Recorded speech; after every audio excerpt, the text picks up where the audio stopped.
मुंबई के real estate का अजब ही कमाल है। वर्ली में 27 मई को एक रेंटल डील हुआ। 5 साल के लिए 18 करोड़ से भी ज्यादा का रेंट। जी हाँ, एक घर के लिए। इसके अंदर न जाने क्या क्या ही आ जाता। पर मंथ का एवरेज रेंट अगर मैं कैलकुलेट करूं, पूरे 5 साल का जो टोटल रेंट है उसका एवरेज मंथली रेंट कैलकुलेट करूं तो 30 लाख रुपए तक का हो रहा है पर महीने का। जी हाँ, आप भी सोच के हैरान हो रहे होंगे कि 30 लाख रुपए पर मंथ और 5 साल के लिए 18 करोड़ रुपए, इतना रेंट कौन देता है और किस इमारत में है?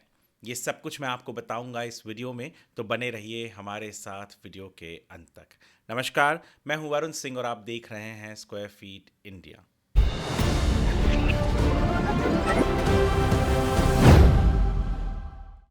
आज हम बात करने वाले हैं एक ऐसे रियल एस्टेट के रेंटल डील की। जी हाँ, आप भी सोच रहे होंगे कि अधिकांश लोग जो डील्स की बात करते हैं तो वो घर खरीदने के और बेचने वाली बात करते हैं।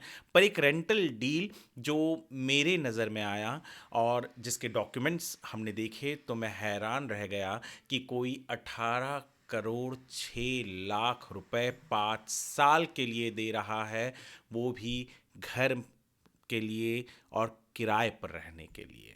5 साल बाद जब वो घर से खाली होंगे, निकलेंगे, तो 18 करोड़ रुपए रेंट में जा चुका होगा।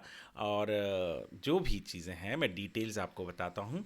ये जो प्रोजेक्ट जिसके अंदर ये घर 22वें फ्लोर पर रेंट पर लिया गया, मई के 27 तारीख को ये रेंटल डील रजिस्टर हुई। 4 लाख से ज़्यादा तो स्टैम्प ड्यूटी ही भरा गया। ये डील हुई है 360 वेस्ट वर्ली में, 22वें फ्लोर पर है। 6,000 से थोड़ा ज़्यादा स्क्वायर फीट एरिया है घर का।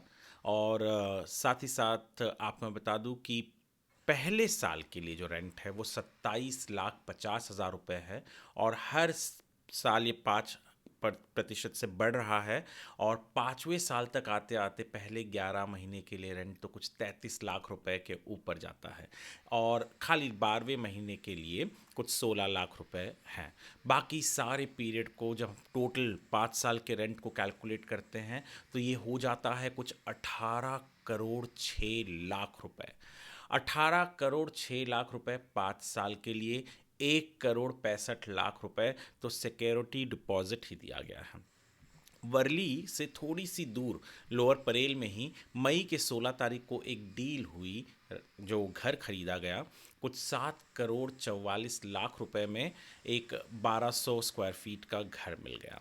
यानी यदि ये जो हम डील है, पहले मैं बता दूं डील किन के बीच में हुई है। ये डील हुई है derive resorts and trading and resorts private limited करके एक कंपनी है, उनकी ये लैंडलॉर्ड है। और जो टेनेंट आए हैं वो आए हैं वन SGG वेंचर्स LLP, जो कोल्हापुर स्थित एक जानी मानी शख्सियत से जुड़ी हुई कंपनी है। और उन्होंने ये किराए पर लिया है। मैंने पहले ही आपको बता दिया कि 1 करोड़ 65 लाख रुपए का तो केवल सिक्योरिटी डिपॉजिट ही दिया गया। और मैंने एक पैरेलल ड्रॉ करने की कोशिश की कि लोअर परेल जहाँ पर ये प्रोजेक्ट स्थित है वहाँ से 1.5 किलोमीटर दूरी पर ही एक फ्लैट मई 16 तारीख को बिका, जिसकी कीमत थी कुछ 7 करोड़ 44 लाख रुपए। छोटा था, 1200-1300 स्क्वायर फीट का ये फ्लैट था। पर यही 18 करोड़ रुपए जो 5 साल में ये दे रहे हैं, इसे लेकर हम बांद्रा की तरफ चले जाएं तो हमें एक 3 या 4 BHK मिल जाएगा। अंधेरी में तो हमें अच्छा खासा अल्ट्रा लग्जरी घर मिल जाएगा। और सेंट्रल सबर्ब्स की बात करें तो घाटकोपर में तो बात ही न कीजिए। एक पेंट हाउस मिल सकता है, मुलुंड में भी पेंट हाउस मिल सकता है, बोरीवली में भी इस कीमत में पेंट हाउस मिल सकता है।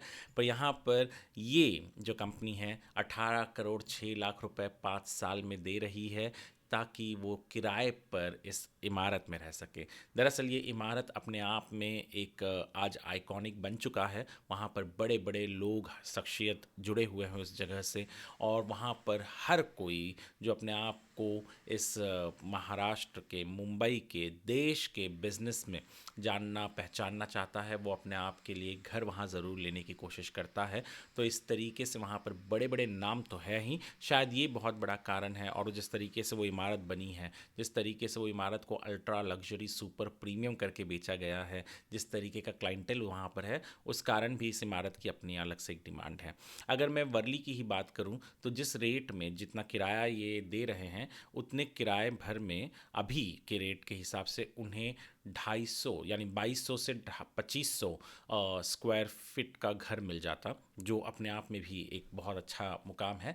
पर क्योंकि ये इमारत अपने आप में एक वजूद रखती है, और शायद इस कारण इस जगह पर इतना महंगा किराया भी है और घर भी महंगे बिकते हैं। 100 करोड़ के ज़्यादा से ज़्यादा बिके हुए घर इस इमारत में बहुत से हैं। इतना ही नहीं, बहुत बार ऐसे होती है कि कंपनीज जो होती हैं वो चाहते हैं कि उनके लिए जो वो घर लेते हैं, जैसे कोल्हापुर स्थित कंपनी है, तो वो जो चाहते होंगे, जो उनके डायरेक्टर्स या जो भी एग्जीक्यूटिव्स होंगे वो आएंगे रहेंगे, तो वो एक अच्छी जगह पर रहे, या फिर हो सकता है कि कंपनी यहाँ पर भी एक्सपैंड करने की कोशिश कर रही हो, या हो उनका प्रेजेंस और यहाँ पर भी वो कुछ करना चाहते हो, तो यहाँ पे कोई बड़े पोजीशन वाले आकर यहाँ रह रहे हैं, तो इस कारण भी इतना बड़ा किराया पर देते हैं। ये किराया जो 27,50,000 रुपये का पहले साल का है और एवरेज 30 लाख का है, दरअसल शायद किसी रेंटल घर के लिए बहुत सबसे अभी तक का सबसे बड़ा होगा। इससे पहले हमने देखा है 8 लाख, 10 लाख, बहुत सारे सेलिब्रिटीज़ देते हैं। किस एक सेलिब्रिटी ने तो 24 लाख रुपए तक का दिया है, पर 27,50,000 रुपये पर मंथ का ये बहुत कम सुनने में मिलता है, और टोटल अमाउंट 18 करोड़ तक जाए ये भी बहुत कम सुनने में मिलता है। मुंबई का रियल एस्टेट क्या है, आप शायद इसी से समझ सकते हैं कि ये एक अमाउंट जो यहाँ पर किराए पर दे रहे हैं, उसमें आपको कई जगह पर घर भी अच्छे से मिल जाता। पर लोगों की अपनी अपनी इच्छा ख्वाहिश होती है, हर किसी को केटर करे, ऐसा मुंबई का रियल एस्टेट है। तो ये जो डील थी, ये डील मुझे लगा कि इम्पॉर्टेंट है। ये डील मुझे लगा कि रेंटल डील ही सही पर इम्पॉर्टेंट है, लोगों को पता होनी चाहिए, इसलिए हमने ये वीडियो बनाया। इसके ऊपर डिटेल आर्टिकल हमारे वेबसाइट squarefeetindia.com पर अवेलेबल है, आप ज़रूर पढ़िएगा। और हो सके तो हमारे इस वीडियो को, यदि आप स्क्वायर फीट इंडिया के यूट्यूब चैनल पर देख रहे हैं तो चैनल को सब्सक्राइब कीजिए, फेसबुक पर देख रहे हैं तो फॉलो कीजिए, और जितना हो सके उतना इस वीडियो को लाइक कीजिए, सेव करके रखिए, शेयर कीजिए, ताकि ज़्यादा से ज़्यादा लोगों को पता चल सके कि क्या रेट, क्या चल रहा है मुंबई के रियल एस्टेट मार्केट में। वीडियो देखने के लिए आपका धन्यवाद।